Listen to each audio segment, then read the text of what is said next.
setting, but I can't find the narrator. Is it? Oh, but it's okay when you see it? Oh, wow, that's so weird. Okay. Thank you for telling me. Is my one okay now? Yes. Okay, good. Perfect.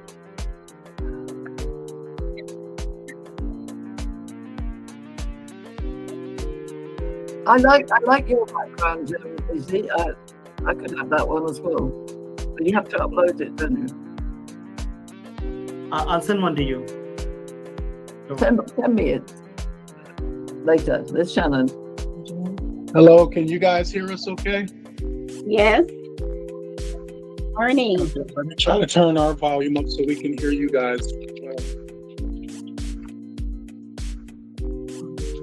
That's perfect.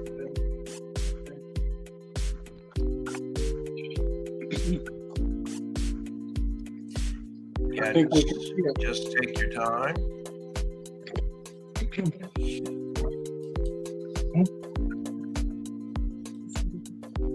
Yeah, I can see everybody and they can see us. How are you guys doing this morning? We're doing good. We're doing good. We're doing good. Right. I like that one, Doris. You look very grand. I see our future president there. I see Marty, and I don't know everyone else yet.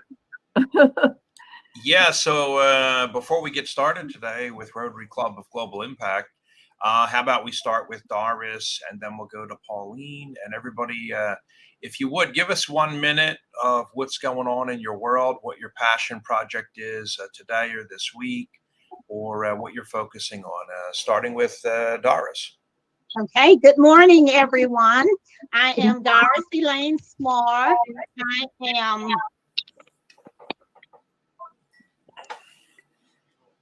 Executive Director of Equal Justice for All People, where we investigate wrongful convictions, prove the innocence of the individuals, file petitions with the governor of the different states and with the President of the United States to have those individuals exonerated.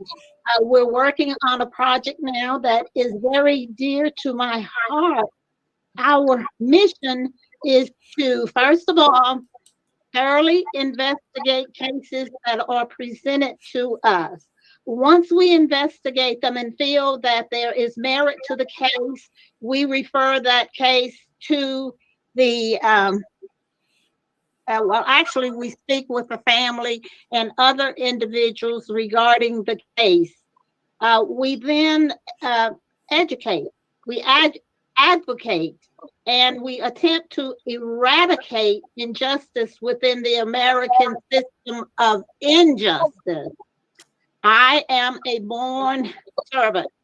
I enjoy what I do, and as I stated to Marty, I'm getting old now. I am ready to retire, but I will continue to do all that I can to assist as many of our citizens as I possibly can, because what is occurring in the United States of America with its citizen is a travesty. We know all of the figures, we know the information, but what do we do about it? Thank you. Marty says that I can speak and I can talk, so Yeah. you'll have to stop me. Thank you so much, Rosa Parks Jr. We love you to death. Big hug to everyone. Dr. Crawford. Oh, thank you, Doris. That was so important. So I'd like to just share a welcome to all of you, especially to Shannon and her wonderful husband there. And I just want to talk about my most important issue, I think, is stopping violence against women and girls. And I'm very involved with the idea of creating an authentic harmony world. But I just want to announce that there is a very important event on Friday at the UN. I believe it's hosted by President Biden. And my contact, Dr. Debril, is posting out the concept, which is around stopping violence against women and girls. Everybody is welcome to watch the event online, so you don't have to go to New York. But I will post the link in there. But it's a very important initiative. It's backed by FIFA and the Red Card campaign, which says stop to violence against women and girls across Africa in a movement called Positive Masculinity. But the mission is to understand why on earth we have these terrible things happening in our world. And we know that they happen across the world, not just in Africa. They happen in the boardrooms of the world where people are badly behaved, let me put it nicely. But we must get rid of toxic behavior. That's my passion. And to have authentic harmony, which I believe we have in our club, thanks to Marty and to Patty and Doris and Mike and everybody here, everybody who's a member and active. And I'm really looking forward to listening to our speakers today and finding out more about what you can share with us. So just remember, if you want to go to this event on Friday, you don't have to go to New York, but it is 3 p.m. to 5 p.m. Eastern Standard Time,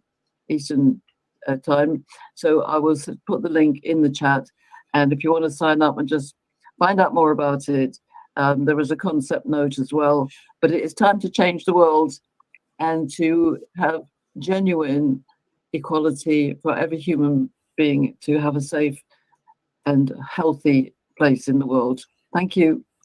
Absolutely, Dr. Pauline. Thank you. Patty up in New York, Patty Frudenberg. I am Patty Frudenberg from New York. I am woman. You will hear me roar. I had to do that. We have such women power here in this club, being led by our, President-elect Pauline Crawford. And it's just an honor to be part of this club. And again, I'm Patty from New York. I am the secretary, and let's go do some work. Let's put our money where our mouth is. Let's raise funds and do something with it, not just let it sit there. For what? Let's do things. Aaron is doing so much help in the Ukraine. Marty, I can't even say. Dr. Miguel. I mean, the list goes on and on. I love to see the work that we're doing in the Ukraine, but there's the rest of the world as well. So let's just put our money where our mouth is, and I'm excited to do what I can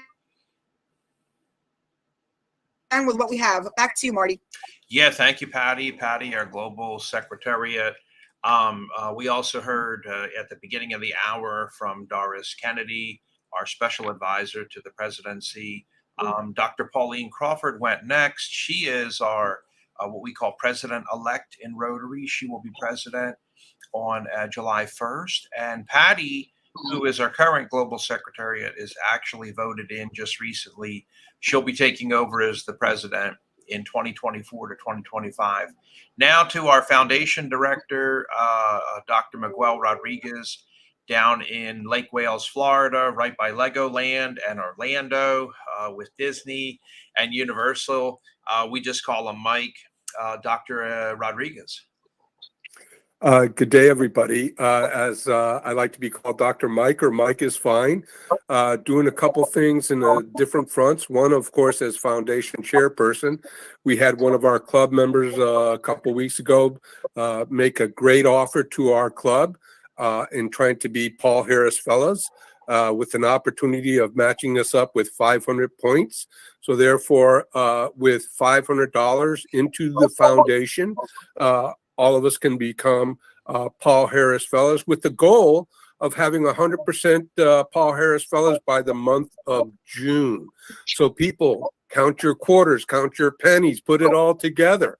Now, one thing that Martin did bring up is we have to ensure that we as a club get credit for your donation. So we urge you to go on Rotary.org, and when you log in, you will notice that the club number comes up, and let's ensure that we all get credit for that. On another front, I'm currently working with advocacy groups here in Florida to combine and streamline benefits for veterans. As you all know, we've been in a 20-year war. And Florida is the third largest state for veterans. Texas is the next one. California is the third. So kind of shifting a little gears there, letting them know about Rotary International and how veterans can, let's say, play a big part in changing the world, but also sparking up advocacy for veterans through DAV, Florida's disabled veterans, and so on. Big cause there.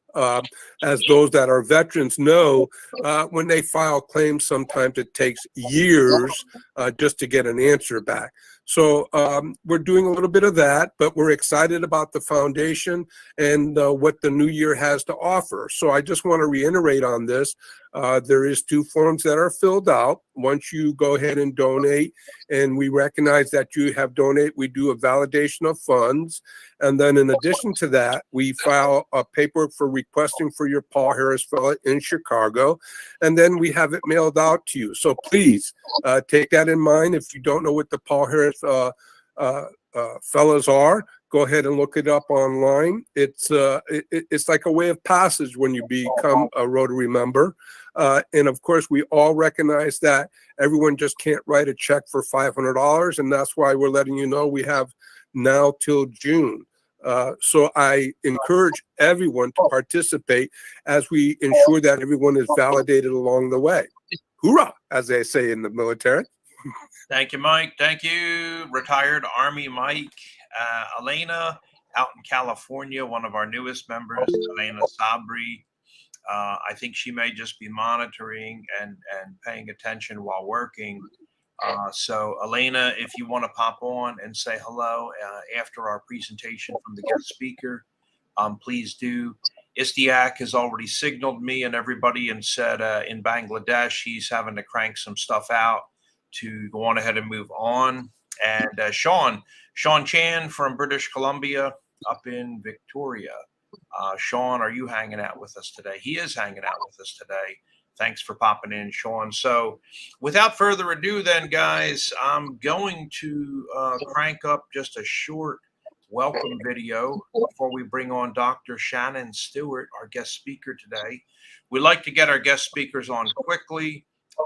They have to go off and do things, and Dr. Shannon is going to go right back to teaching. I got a short one for you here today. You may or may not have been seeing this video pop up now and then, but it's been doing pretty good with Rotary Rocks and some of the other ones that we've created. Pauline, I did want to ask you on our big video, do we have kind of like a month target for next year on completing our anthem, our world anthem video? Are we kind of like looking at August, or did we want to have a target of October? No, I think we'll do it in the first quarter. What I need to do, I'll organize a music singing party on Zoom and invite all the members to join. And we'll get Jim playing the keyboard and we'll have a practice run and then we'll get everybody singing. Okay, cool. So there you guys have it. Last big meeting of the year right here today. And then we're going to be going into, of course, we have a goodbye dance party. So if you want to see some really bad dancing from a white guy, be sure to tune in on the 27th. It'll be horrific. But I'll be out there. We got a couple of fun ones, and I love to laugh at myself. Stormy calls it joyous dancing. That's a nice way of saying he's a human wacko. So let me just put on our world anthem, and we will then welcome our guest speaker, Dr. Shannon Stewart, today.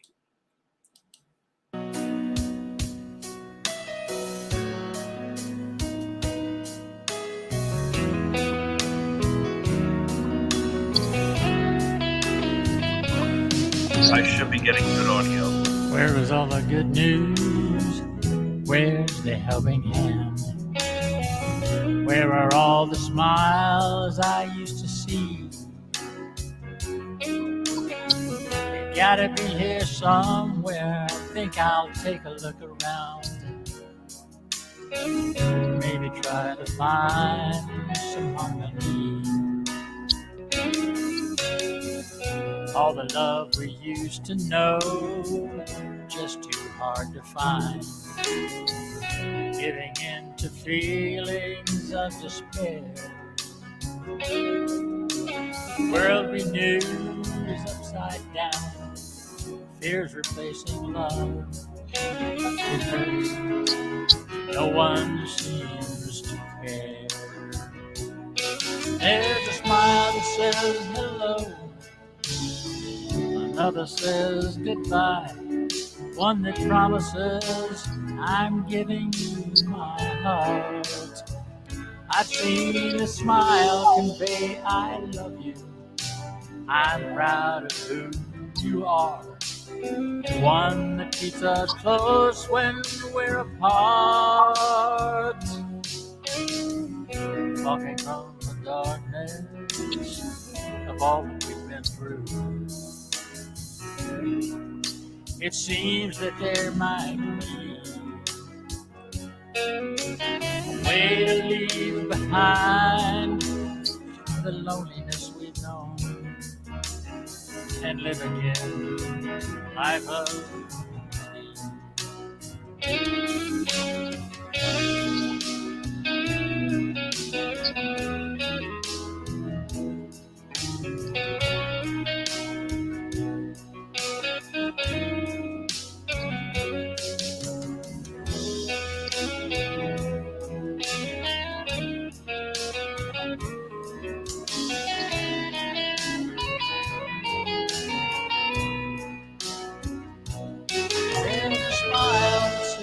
hello. Another says goodbye. One that promises I'm giving you my heart. I've seen a smile convey I love you. I'm proud of who you are. And one that keeps us close when we're apart. Maybe if we talked, I'm thinking we could have conversations that end with let's agree. We may be a little closer than we think to finding our way home.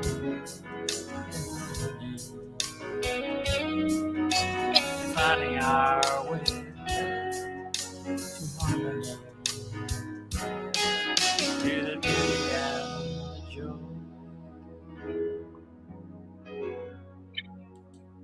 of harmony.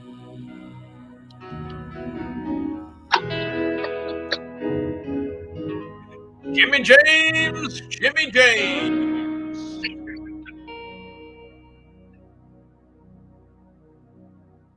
Well, there you have it, guys. Rotary Club of Global Impact, our world anthem, www.yesyouKnowIt.com. So don't actually try to look that up. RotaryGlobalImpact.com is our address.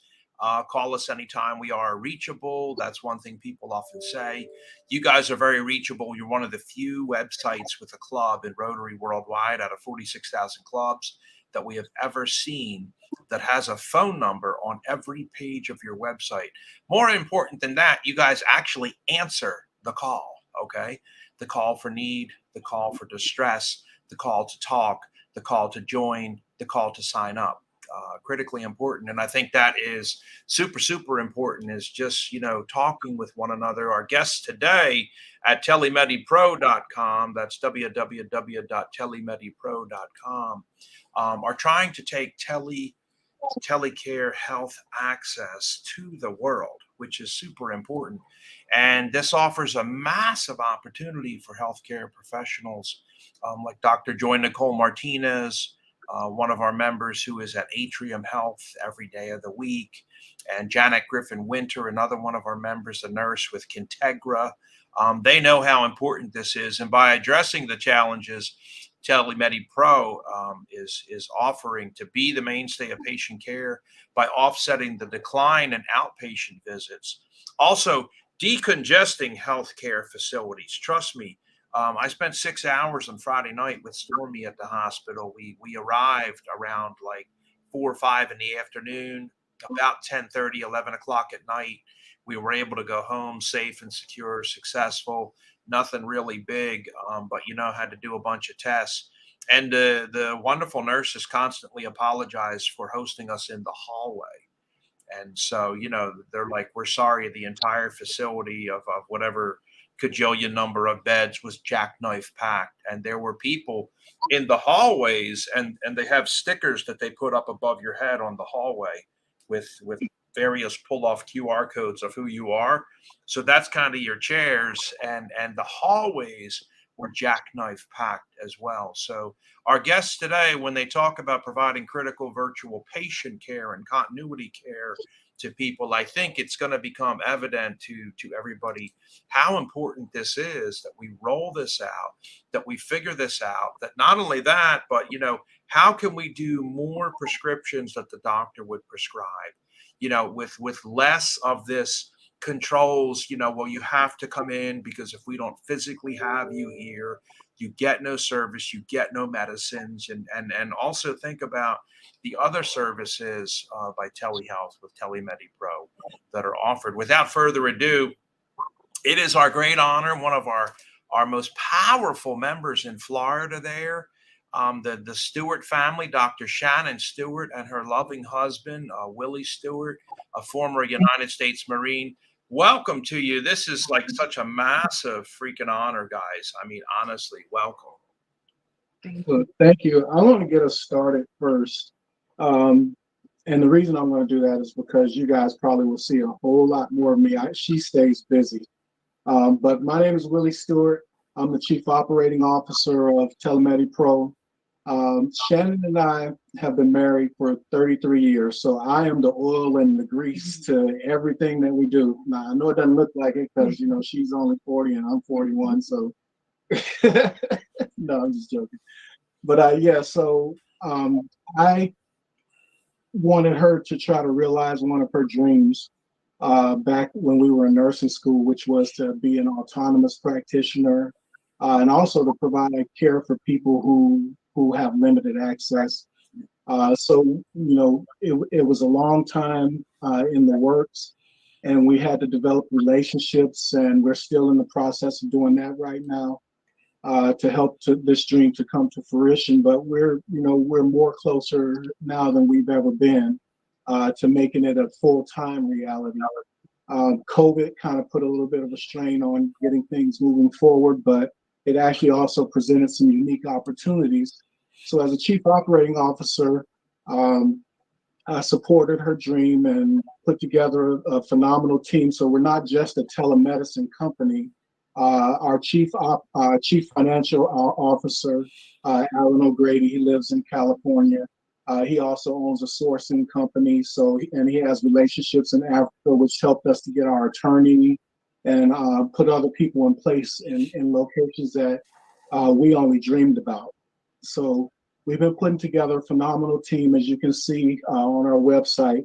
We have one of our advisors was the former guy who was in charge of all of Disney World down here in Florida. So we have some pretty powerful people who are trying to help us make this thing a reality for everyone, not just the few patients that we can see right now. So without further ado, I'm going to turn the floor over to my lovely wife, Shannon, and she'll introduce herself to you and tell you a little bit about what's going on. Okay. My name is Dr. Shannon Stewart. I started my career in ICU, intensive care. From there, my husband and I, we did a lot of travel nursing to a lot of different states and rural areas. And what we noticed in the ICU is that, especially in the rural areas, a lot of the patients didn't have to be there. They had no access to direct health care until it became an emergency. So this has been a passion of mine for years, and I'm just excited that I have helped in seeing it through. Our company, TeleMediPro, is a nonprofit organization that offers medical, telehealth, and consultative telehealth services. We strive to provide a myriad of healthcare services, including, but not limited to telemedicine, teleeducation, teleconsultation, and telemonitoring. in a bid to significantly improve the delivery of healthcare services to disadvantaged and underserved populations in Florida, Africa, and refugees fleeing the war in Ukraine. So we aspire to provide a high quality level of customer service and medical experience, and we're committed to improving the health and wellness of all of our patients. My vision as the CEO of TeleMediPro is to make telehealth accessible worldwide through a network of healthcare professionals who will strive to assess and create the right recovery plans unique to every patient. We not only seek to treat existing conditions, but also to enhance preventive strategies through the possibilities of virtual care. However, the materialization of this vision, it requires calculated approaches that target the various challenges that lay ahead in this presentation. We'll walk you through these challenges in a bid to create awareness of our magnificent journey. So the successful launch and running of our company, TeleMediPro, it's been dependent on several different things that we've been kind of put together that are somewhat interconnected. Primarily, we're highly dependent on volunteers, so we're big on that. From all medical and social disciplines who serve as the brick and mortar of our organization. Program also requires adequate funding, which is the bane of our existence right now, in order to bridge through the intended scalability. Because right now we're only seeing, a few patients here and there. We've seen a couple of patients in Africa, but we can't scale right now without adequate funding. Given that it's a global program that we're trying to establish, there's a need to understand the geographical challenges that we have, particularly the regulatory dynamics related to implementing a telehealth program. Moreover, it's imperative to understand the logistics surrounding telemedicine within the respective host nations. And that's why we have the team that we're putting together to help facilitate that, specifically, and more importantly, in Africa right now. Ukraine is a little bit more of a hurdle for us, but we have been making some pretty good strides in Africa. Finally, awareness will serve as a crucial aspect in projecting the successful implementation of our company, TeleMediPro. Lack of funding is a major challenge for telemedicine, so proper funding is necessary for infrastructure, which means that without it, implementing, addressing, and scaling telehealth benefits become extremely difficult. So currently our targeted funding sources include internal funding, private funding, and public funding. Under internal funding, we've established approaches to recruit local investors. As for public funds, our strategies are targeted at receiving federal grants needed to launch and promote our telehealth program. And then lastly, we're targeting private funding in the form of grants and donations from patients, well-wishers, and angel investors who believe in our mission. And then with the myriad of services that we seek to provide to disadvantaged and underserved populations in Florida, Africa, and the refugees fleeing the war in Ukraine, we look for volunteers from all medical and social disciplines. Volunteers in the medical field, they include, but they're not limited to, medical doctors, certified and registered nurses, pharmacists, radiologists, and pulmonologists. And as for volunteers in the social disciplines, TeleMediPro looks to lawyers, attorneys, rehab specialists, occupational therapists, social workers, and psychologists. Yeah, we actually have a lawyer on our team who was with the Kenyan High Court. And it was a pretty big discovery for us, and he was proud to join us as a member of TeleMediPro as one of our executives. So that's very important to us. So a notable challenge with the logistics behind our program revolves around shipping dynamics. And as I told you before, our chief financial officer has a sourcing company, and he anything that we need anywhere in the world, he has access to. And the people. So just throwing it out there in case there's something within Rotary Club of Global Impact where we need access to sourcing. I know Marty has phenomenal resources as well, but we have those same type of resources within our organization on our C team. So some of those dynamics, we can anticipate challenges with the regulatory structure, like I said, surrounding the shipping of medical supplies, which essentially requires a firm understanding of the rules and regulations, and also, as some of you might know, in Africa and places like that, which palms to grease so that supplies actually get to where they're supposed to go and they're not, absconded with. There are also issues with the inventory management to ensure commodity security for the benefit of each patient in regard to availability when needed. So conclusively, the TeleMediPro team has to understand the management of associated supply costs, which includes transportation means, and their associated costs, which we're developing and implementing those things now. Like I said, our CFO owns a sourcing company, has access to all those areas. Marty has access to all of those areas, so we'll be relying on him a lot, and some, just to confirm and to facilitate some of the things that we're trying to implement. This makes us more than just a telemedicine company. So we're proud of it being telemedicine, but we're actually helping because of the team that we have. We have one of the developers of Zoom as our chief technical officer. He's actually helping one of our physicians that signed with us to develop a patent that he's been working on. He had been stuck, and so we're trying to be a little bit more than just a telemedicine company, but our primary focus is to make sure that patients that are underserved, underprivileged in areas that need it are getting services and access to services, which informs some of our partnerships that we're working on too. One of them is a cryptocurrency company that I can't really name right now, but we've been in talks with them for probably about 6 months now, and they are global. They're providing internet service in areas that are unconnected within Africa, all over Africa. So a partnership with them would be crucial for us to follow so that we can provide medical services in these same areas that they're actually now connecting to the internet. They actually turned one village. I think the village had roughly 800 people in it.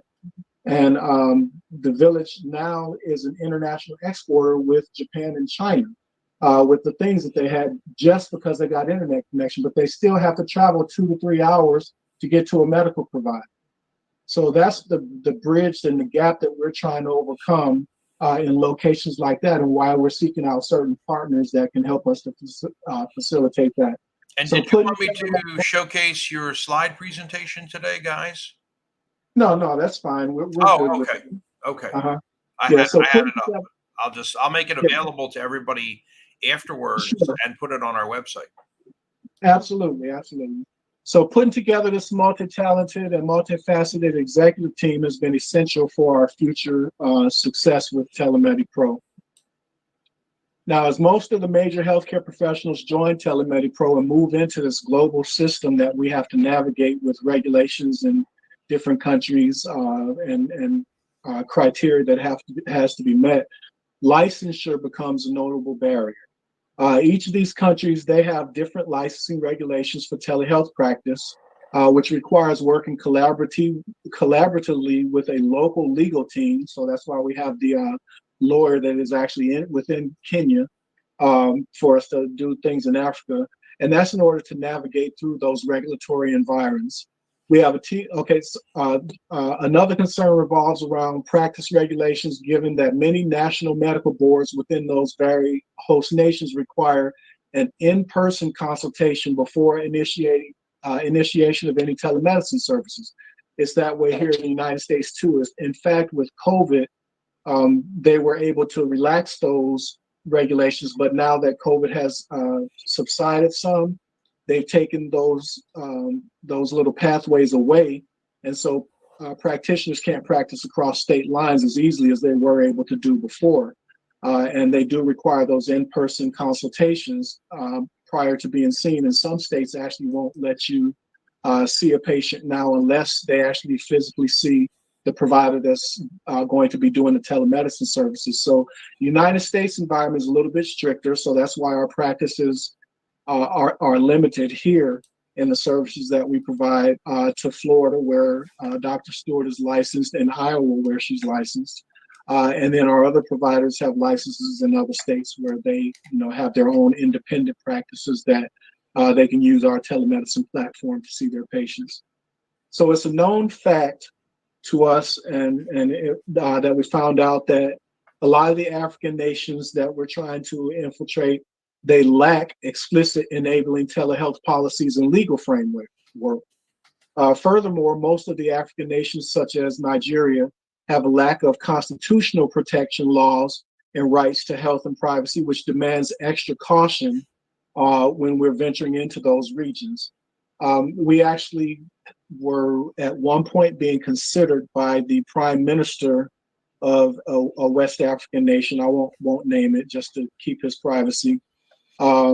And some of the things that I learned that I wasn't aware of, and I know Marty probably knows this stuff though, is a lot of the local tribal chiefs, they control, entrance and exit into their communities. And so you can't just go in there and try to get a license unless, you're invited in, that sort of thing. So there are a lot of navigation hurdles that we weren't even aware of until we started implementing and accepting people onto our team that were local to the area. So we're still trying to work with this prime minister to have services provided in a West African nation as well. We're a little stronger in the East African nations, especially in Kenya and places like that.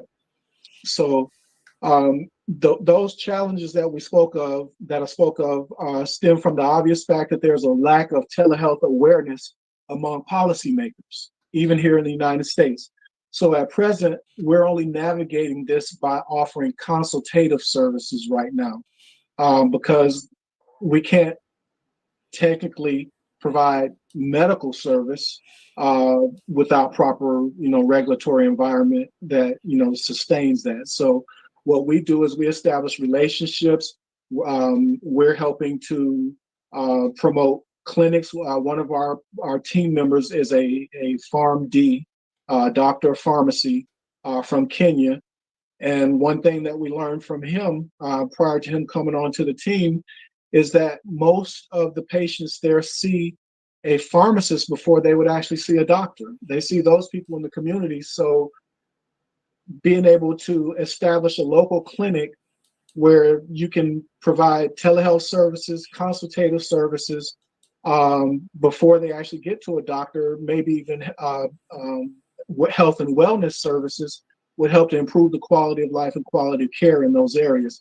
So that was one of the reasons why we invited him to be a member of our team as a PharmD, because he does have a local clinic there in Kenya, so that we could see some of his patients that, with consultative services and say, hey, this patient may need to see a doctor right away. This one can probably do some changes with diet and that sort of thing.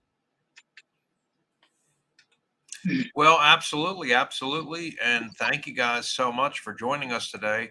I'd like to open it up for questions about telemedicine. I'm sure there's a good amount of distrust in the industry. Can you guys still hear us? Mhm. Yeah, we can. Okay, yeah. I'm sure there's we think things are going great in the United States with advances in telemedicine, but I would just say, imagine the philosophy of you're taking all the medicine away from my office and you're going to bankrupt me here in this country, fill in the blank for a country.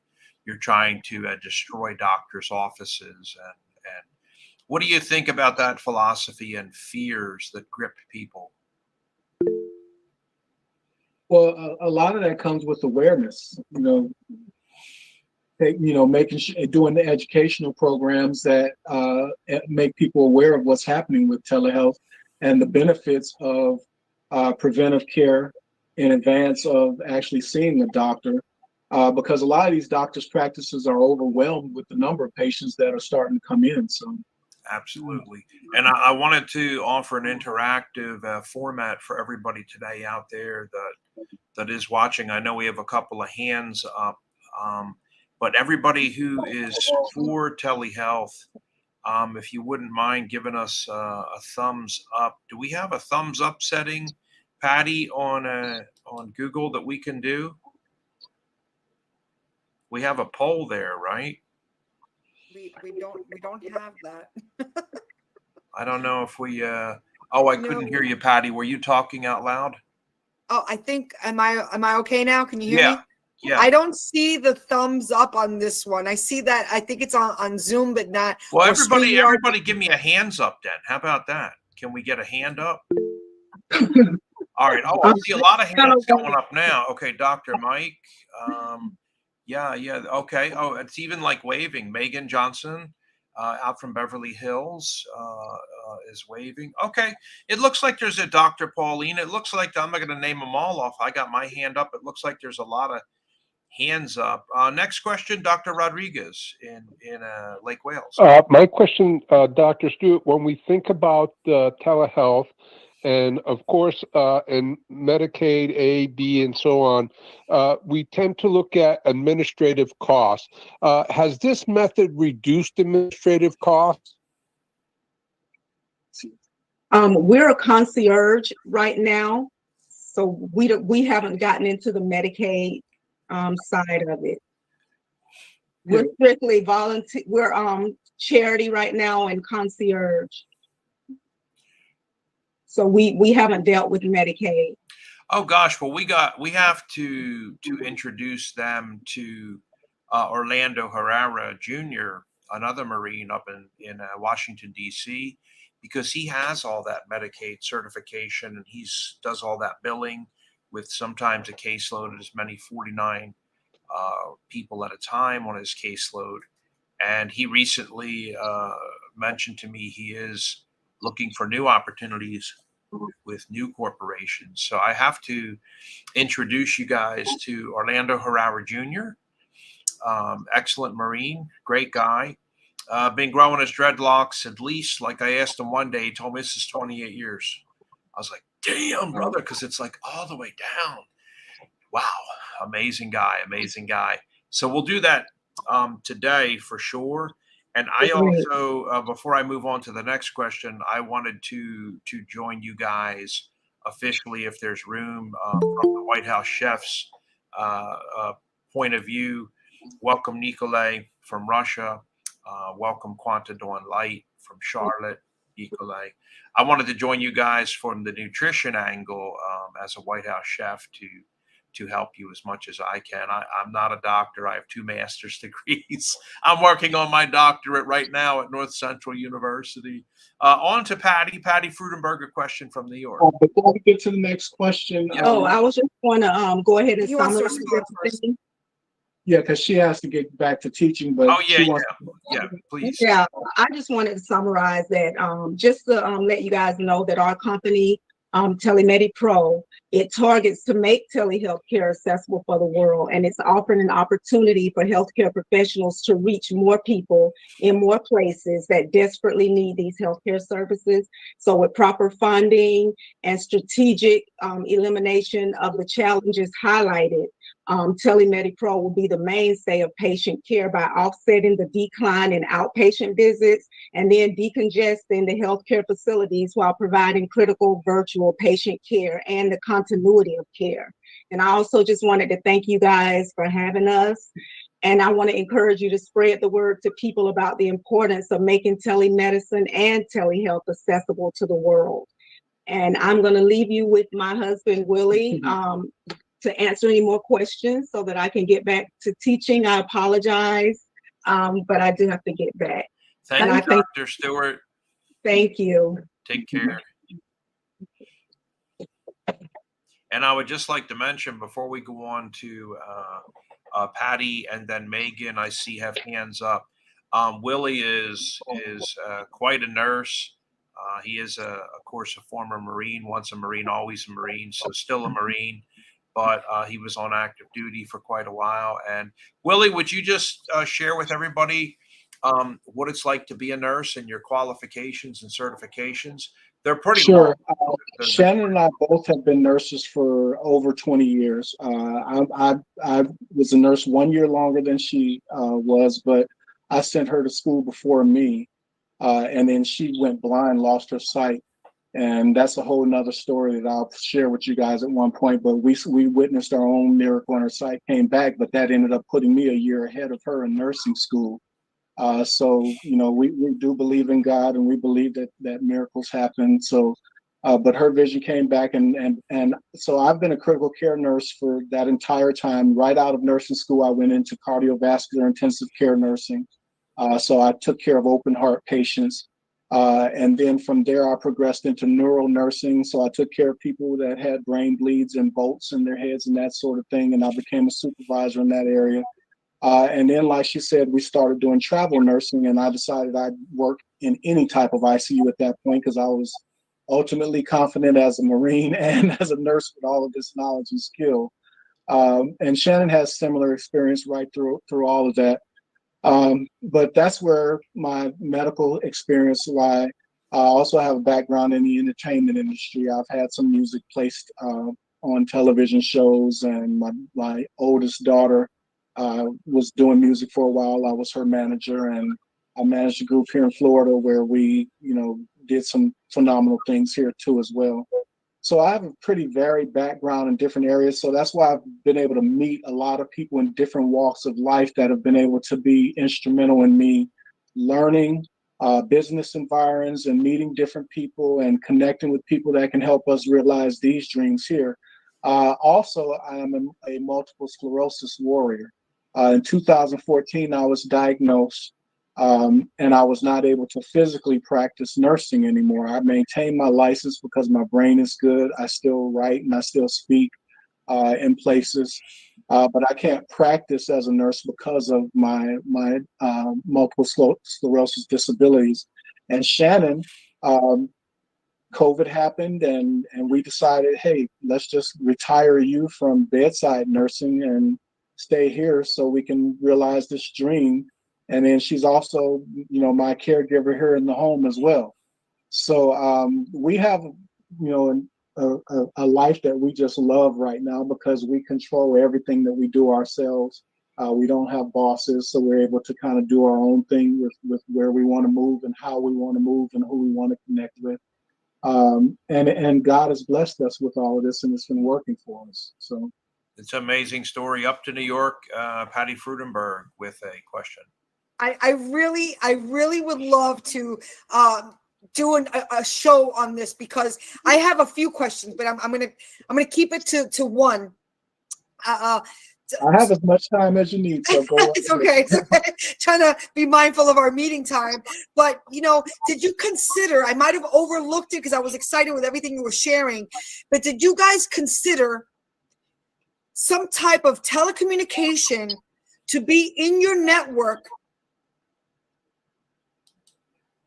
to have physician, kind of like an Uber style, for those people that need attention and can't get out of their house?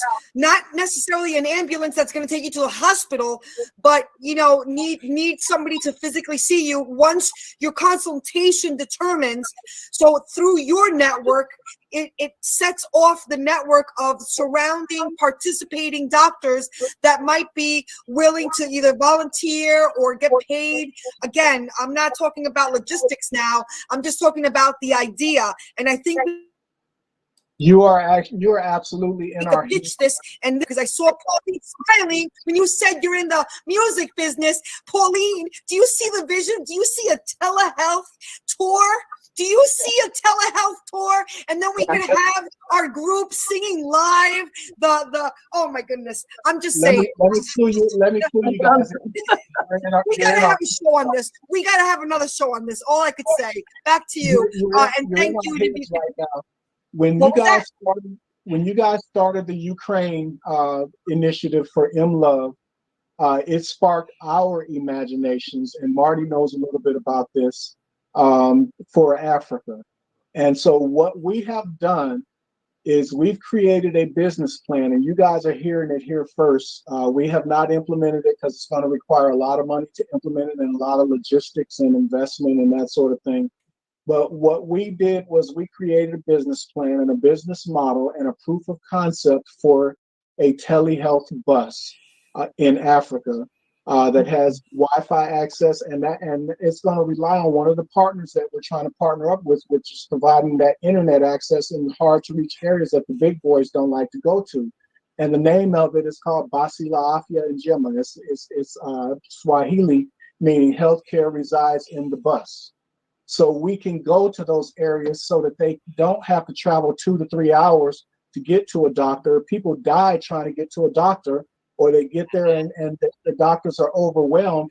So we can go and park right outside of the village, or go to where, we hope to be a partner at some point. And I'll go ahead and tell you guys the name. We've been talking to World Mobile, which is a cryptocurrency company that provides this internet access all over Africa, World Mobile. And we've not made big strides, but we've started conversations with the CEO and their marketing people in hopes of getting a limited partnership so that we can create awareness and then bring investors in that will help us to provide internet access in areas where we want to provide these telehealth services. So yeah, you're right in our heads right now, because that's, once we found out about MLove in Ukraine, we were thinking, wow, an ambulance may not work, but a bus, that has hospital beds and one medical provider and monitors so that we can have multiple medical providers on screens, can go to a village and we can see dozens and dozens of patients per day without them having to travel 2 to 3 hours to see someone. That's So right. yeah, we're right there with you. It's a logistics thing. It's a money thing.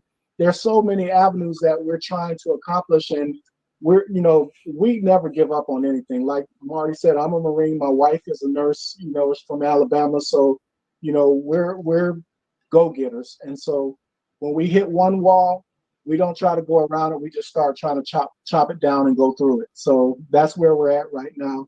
But the vision is there. You're right there with us. We have that same vision. And of course, it's courtesy of MLove and Marty's venture over in Ukraine, but that's exactly what we thought about for Africa. We know it works. We know it works because it's with the German Red Cross right now. Our origination of that with Paula Schwartz, was the containers, which it took a crane to lift them up and drop them down. And that was very laborious and clunky. Those 10 medical containers are still there with the German Red Cross and being used. So we know that it works. And this derivation that came up of having it now be on wheels and able to drive around in a disaster zone, humanitarian need zone, or just as a moving hospital. I don't think it's completely new, because our Rotary clubs in India have been ferocious in building the dental bus, the blood bank bus. So this seems like the natural evolution of this idea. And the next question to Megan in Beverly Hills, please. Yeah, there you go. Oh, I didn't have a question. I was just raising my hand to let y'all know I'm here. Say hi.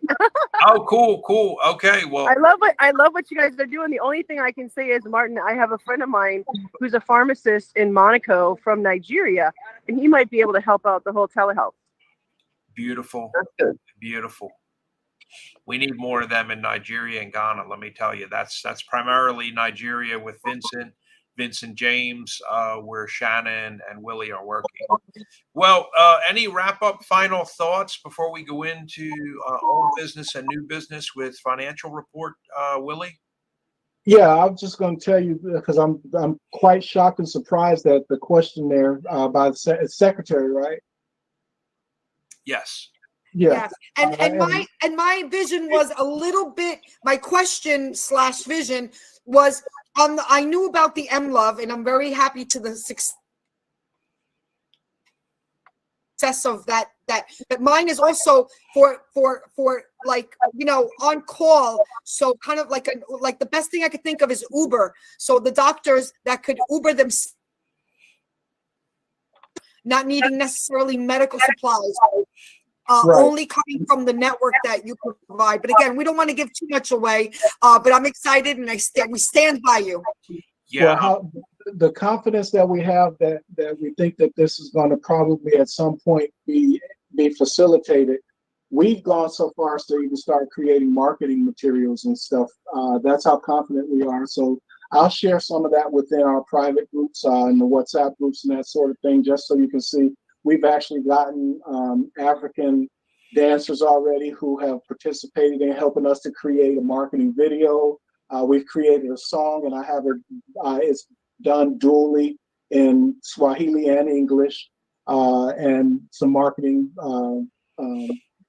music video type material. So that's how far ahead we're thinking and how confident we are that at some point we're going to be successful in what we're doing. So, and that's just part of my music industry background too, that kind of made me start thinking. One thing I want to add to that thought process for you is we're seeing tremendous success and damaging reports about the transportation industry in the United States. You know, the bus and keeping that bus on time to stop at the bus stop and drive to the next one. And it does a loop of like 22 miles and it has a number like the Z line, bus number 106.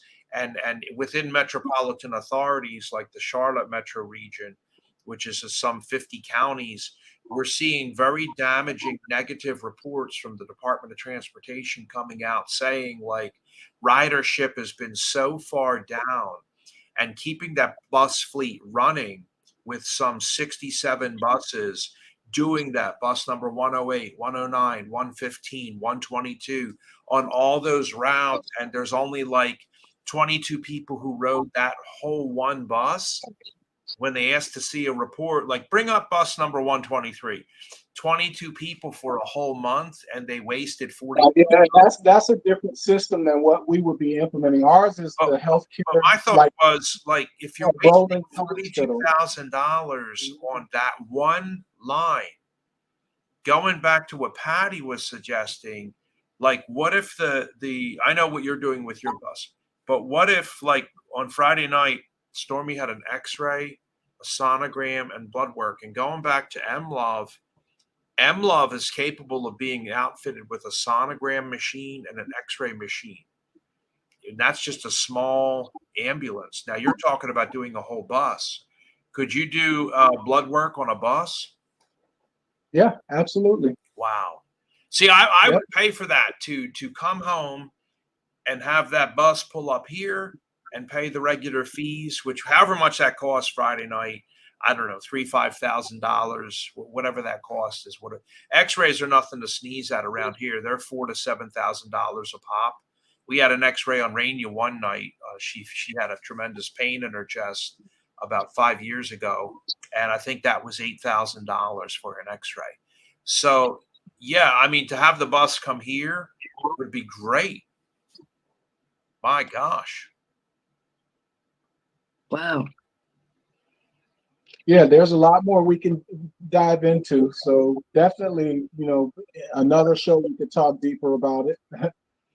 Yeah, I think the Presidential Center would like to host a show in more of a televised format. Yeah. Inventopedia. That's probably the show. You're right, Patty. Okay. Well, thank you so much, Willie, a fellow Rotarian with Shannon, a member of our club, a paying member. This has been a true honor. With that, I would like to now shift over to our invocation for the world with our international chaplain from Russia, Nikolay. We hand it over to you, sir.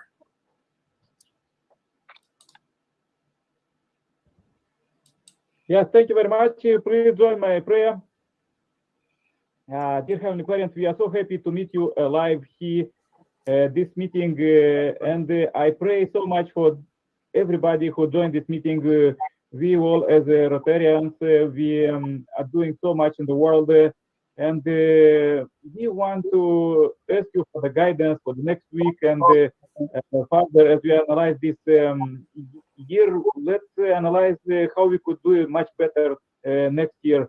We know that around this is really a terrible situation as we see in the news with the presidents are fighting and full countries, but we do our the best what we could do.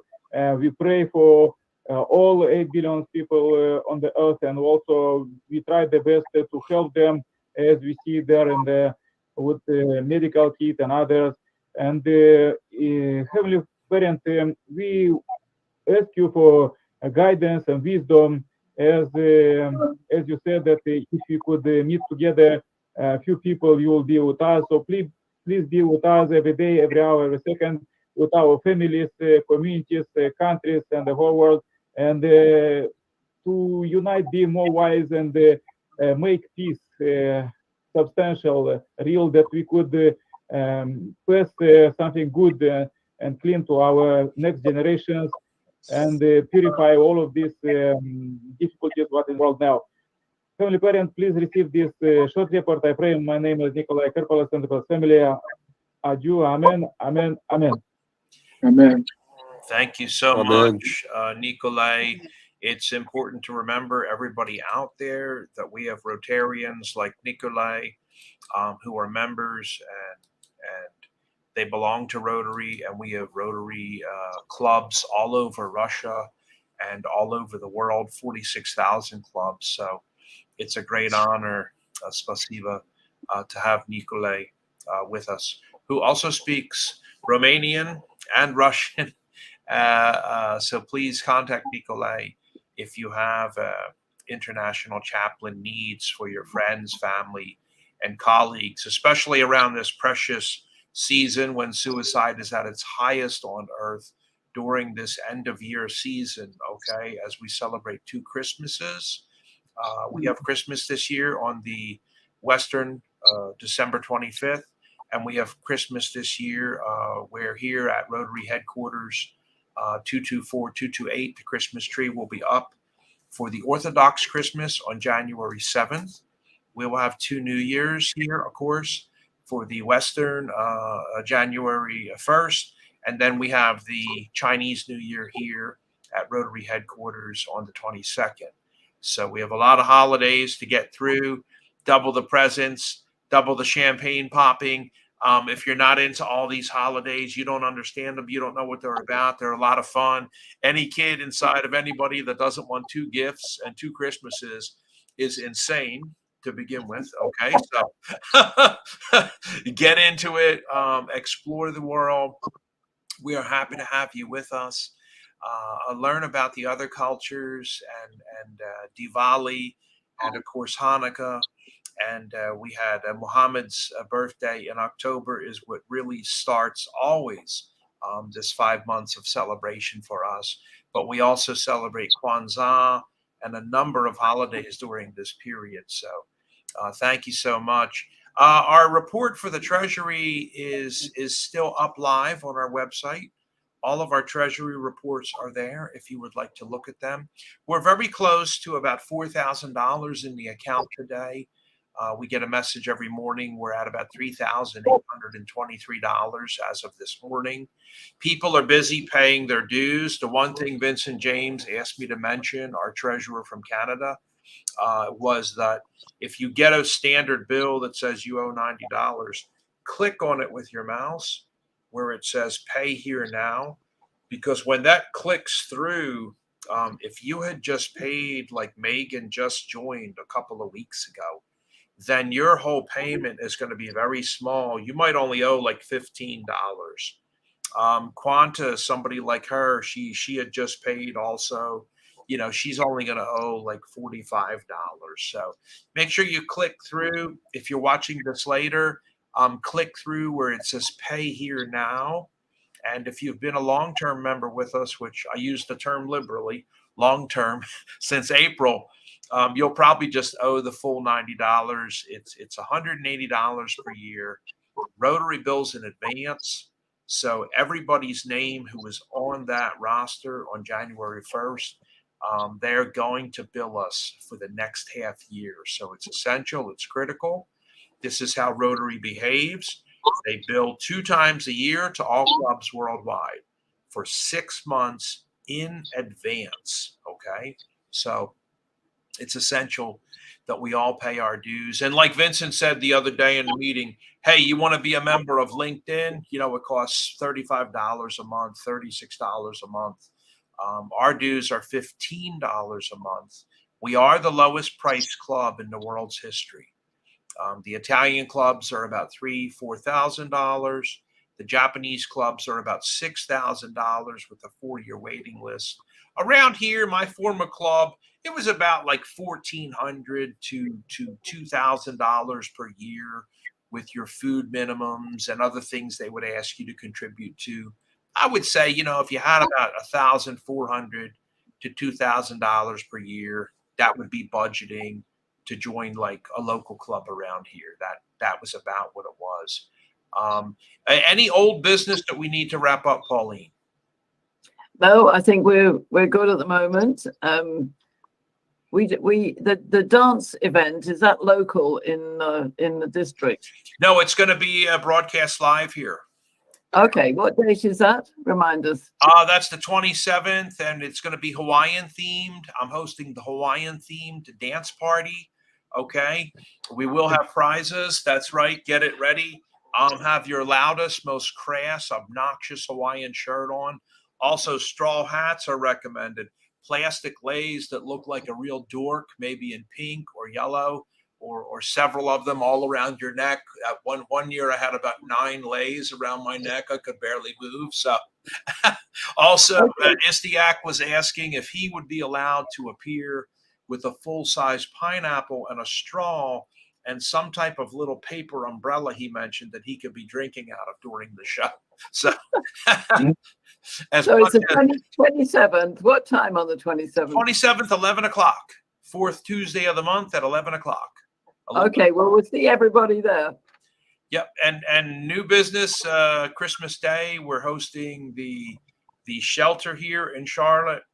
So Janet and Joy Nicole, if you want to come with us to cook breakfast on Christmas Day, we're getting up at 4 o'clock in the morning here to drive to the Charlotte shelter. Contact me for more information, anybody. Any new business then from anyone? Yes, Patty, yes. So I just want to, again, I don't mean to be a broken record, but when it comes to raising funds for our club so we can control what we're using that money for, and we have so many alliances because of our beautiful globalness, right? We're not just a club in just one town, which is fine too, but we have such a reach that if you donate to our is a beautiful thing, but on behalf of our club, the action will take place a little quicker, a little faster. And if the members are donating to our club, then it's going to count as points that are going to be matched up to that Paul Harris by June 1st. So it's a double. It's like a daily double. But I do want to ask Marty, I don't believe we have like a direct link to donate to our club.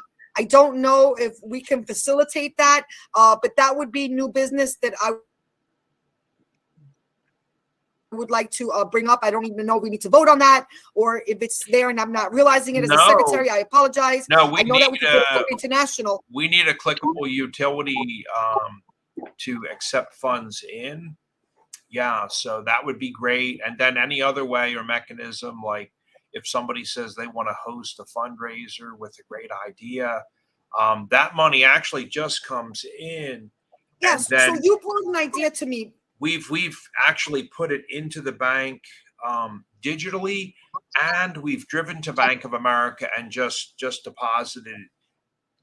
Yeah. And we have a foundation, so we know it's safe, okay, everybody. And also, Marty, you brought attention to something really good that I'm just going to bring it out here as new business for a fundraiser for the future for candle lighting vigils, you know, and then people could like kind of like pay for their candle, even if it's a virtual one, you know. It's just the idea of being part of something togetherness.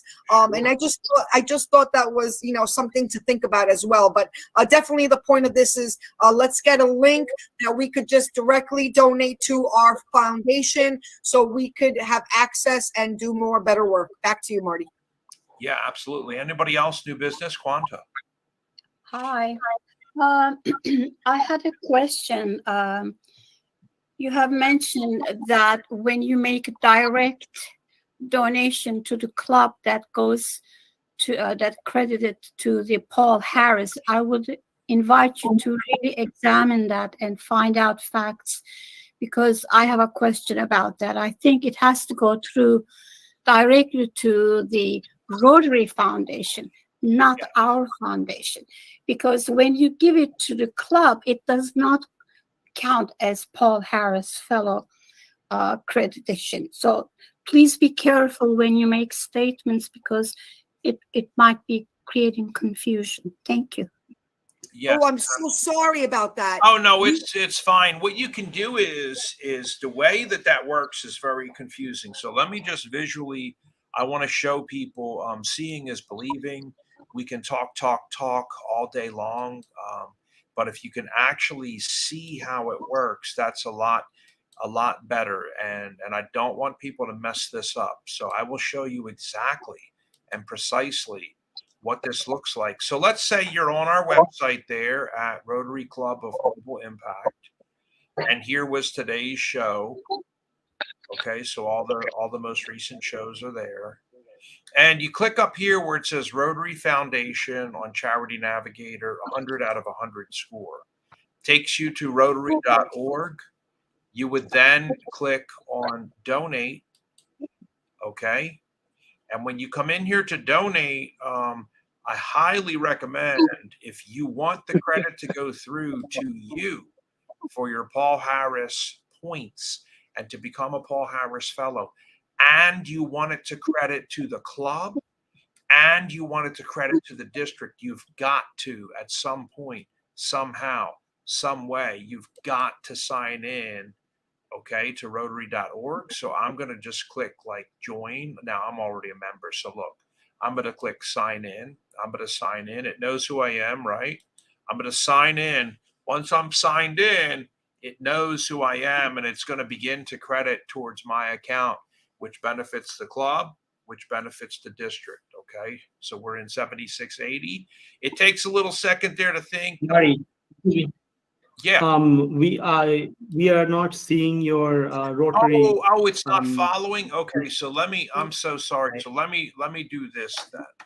Let me change that to share my screen. Yeah. You are sharing a screen, but you're sharing I think the wrong screen. You're sharing our website. I'm gonna do is thank you. I'm gonna just do the entire screen because we don't need sound today. All right, let me make sure everybody can now see this. And let's go to, again, we'll go to right here and up at the top. Can you see all of that now, Isti? I'm going to click and go to Rotary. Did that switch with you, Istiak? Yeah, that's good. Thank you. Okay, so right there, guys, you can click donate. Okay. And here it's going to allow you to donate. Now, if you donate here and don't sign in, what ends up happening is you get no credit towards your Paul Harris Fellowship, the club, or the district. You make a random donation. It has no idea who you are. The way to sign in would be either go to My Rotary or click join. Either one of those is going to bring up the opportunity to sign in. And you can see right there, it knows who I am, right? Do you click on annual fund because that's where you get your? So what I do here is I'll go ahead and donate. Now I just want to make sure that my name comes up here and that it knows who I am, because you don't want to make random like $600 donations, $60 donations, $6 donations without the benefit of getting credit. Okay. And yeah, you can do any one of these you want, because look what it says here. Contributions to these featured causes are eligible for Paul Harris Fellow recognition. So you want to do the annual fund. You want to do the polio fund. I'm a monthly polio fund donor. I also belong to the Polio Society. So does Stormy. That was $100 per year. I've done a lot of money here, over $1,000 to the Disaster Response Fund. This is what's helping Ukraine. This is what has helped Pakistan, Puerto Rico, and Florida. But any of these 5 are going to get you that credit for the Paul Harris Fellow. And yes, I've done one in the memory of my sister, Marianne Fries, who's been a cripple in a wheelchair since she was 18 and a brain tumor. You can put like the name of somebody either in memory of or in honor of. Martin, there is one thing that I don't know how many people have taken a Rotary Leadership Institute RLI classes. That's 3 of them. One of them is coming up very soon. And I would strongly suggest that the members take those courses. I finished all of them, graduated last year. So that will really help out a lot to understand what Rotary is about. Absolutely. RLI. Yep, she's absolutely right. And in fact, if you go back to our website, something I mentioned in the email that went out worldwide to 76 people is right here, the members page. This is brand new. But if when you come in here and you end up going to the join here, join now under our team, we have those brand new quick videos. And one of them that we had just built and created is exactly what she's saying right here. Graduating with certificates. Okay, so this is going to take you in to all the different classes. Any of these things you'd like to come to understand, like Rotary Youth Exchange. And I'll just mention today my pin here, you know, I belong to the fellowship for the Global Gourmets, is one of the fellowships I belong to. So any other questions about how that stuff works for donating, guys? Yeah, so I just want to confirm, if we pick like one of those boxes, right? But then there was an option, you said in honor of somebody, but then we could also pick on behalf of the club. It still knows it's us donating, so it's still so it's still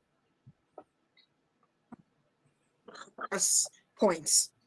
Yes, you're still, if you pick one of those 5 areas, you're getting points towards your Paul Harris Fellowship. And you can actually pull up that report anytime you want and examine what you're doing. Yeah, there's a report there at all times. So like if you look at my report and go into Rotary Club and you go to rotary.org, you know, I'm just going to click on my Rotary because it typically auto loads who I am. You can just pull that up and like look at your donations, and it'll bring up a report on you with all of your donations and what they're being credited towards, you know. So just definitely make sure you use your password and log in at rotary.org. And the two are not the same. You know, DACDB is a database for managing clubs, and rotary.org is a database which provides, you know, endless learning opportunities, like Quanta was saying.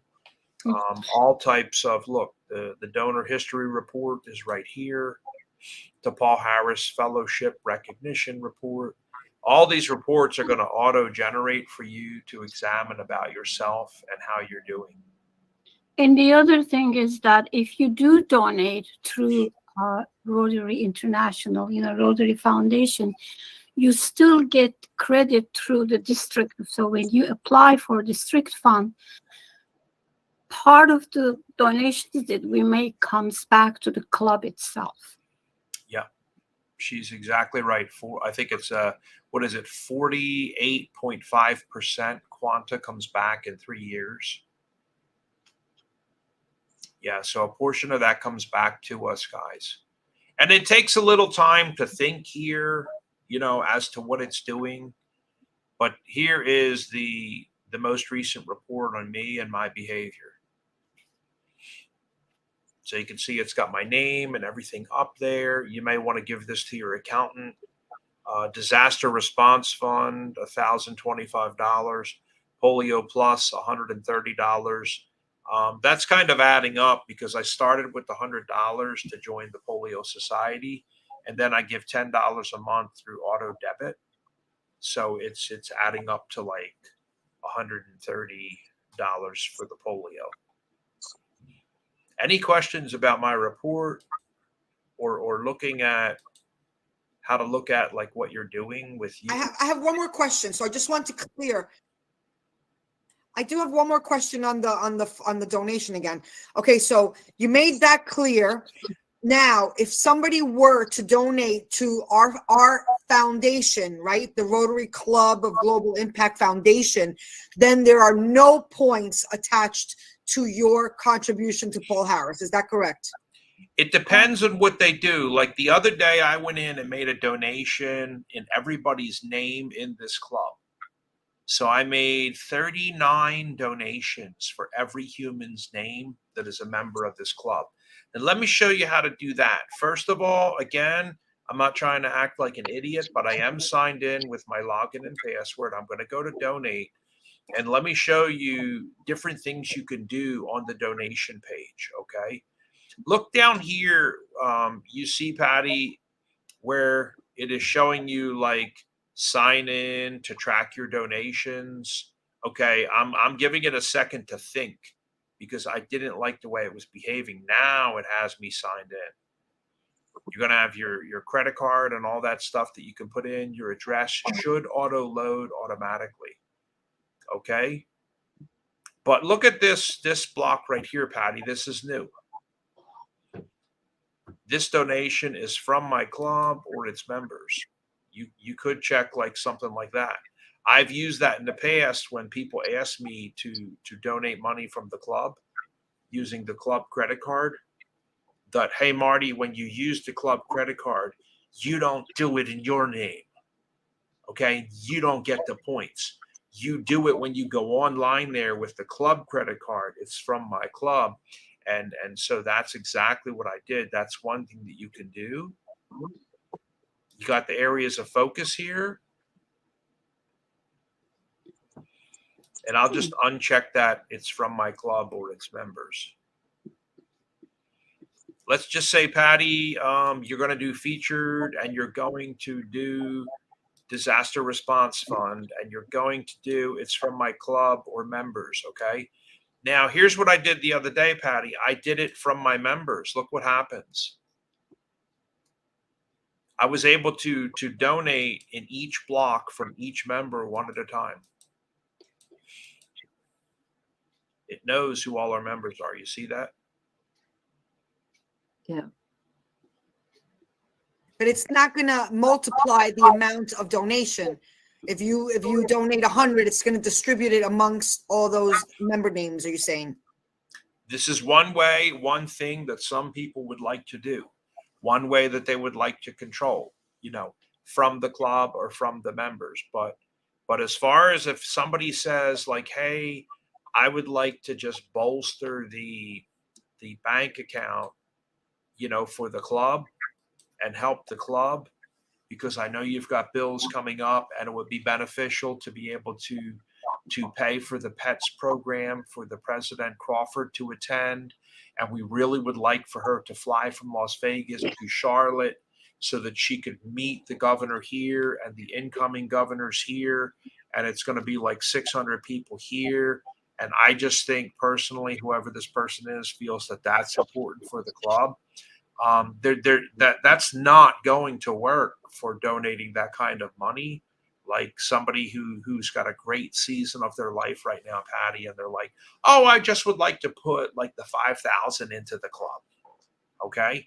If you do that through the Rotary Foundation, we're not going to see that money until like 3 years later. You're not going to help Dr. Crawford to get to the thing, like we have the mid-year conference coming up. There's even been discussion, one of our new incoming governors, Deb Corbett, she said, gosh, Marty, some clubs are paying for their president to at least attend the annual convention on Earth, wherever it's at. So I was like, holy, that's like $7,000. We would have to pay for the person's airfare to Australia, their hotel. That's wow, So, but if somebody was to come along and say that, they won the lottery, they had an inheritance, they've done really well in life, they'd like to put 510 into the club to really help with these things, then they're gonna want to put that money directly into the club at Bank of America. Okay. But then no Paul Harris points are attached to that.